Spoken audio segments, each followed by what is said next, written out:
This is VOA News. Reporting by remote, I'm David Byrd.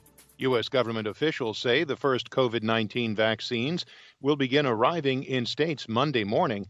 We get more from AP's Julie Walker. General Gus Perna says he expects the first shipments to arrive Monday with more over the following 2 days. Within the next 24 hours, they will begin moving vaccine from the Pfizer manufacturing facility to the UPS and FedEx hubs. And then it will go out to the 636 locations nationwide. Perna knows there won't be enough initial doses to vaccinate Americans for herd immunity. We know that we are not done. For those skeptical of the coronavirus vaccine, FDA Commissioner Dr.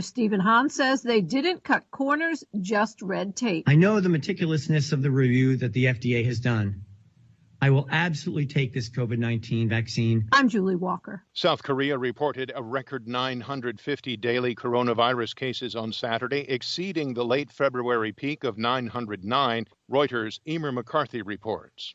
President Moon Jae-in has ordered the mobilization of police, military personnel and public medical doctors in an effort to curb the spread of the virus. The surge has been a blow to South Korea's pandemic fighting system, which used invasive tracing, testing and quarantine to suppress previous waves without lockdowns, keeping daily infections below 50 for much of the summer. The third wave comes despite tougher social distancing rules that took effect on Tuesday, including unprecedented curfews on restaurants and most other businesses. That's Reuters' Emer McCarthy. You can find more on these stories and the rest of the day's news at voanews.com. You can also follow us on the VOA mobile app. This is VOA News.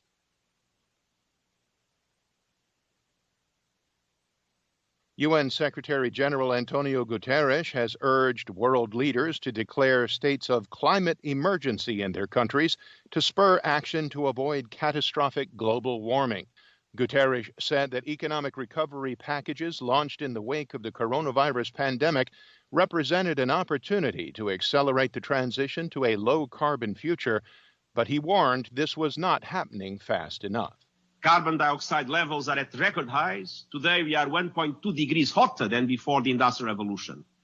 If we don't change course, we may be headed for a catastrophic temperature rise of more than 3 degrees this century. About 70 heads of state and government took part in the meeting, which was organized by Britain, the UN, and France. It took place on the 5th anniversary of the Paris Climate Agreement.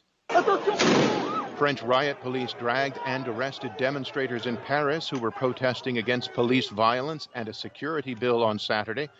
Parisians and press freedom activists took to the street to protest against the draft law, which sets out to increase its surveillance tools and restrict rights on circulating images of police officers in the media and online.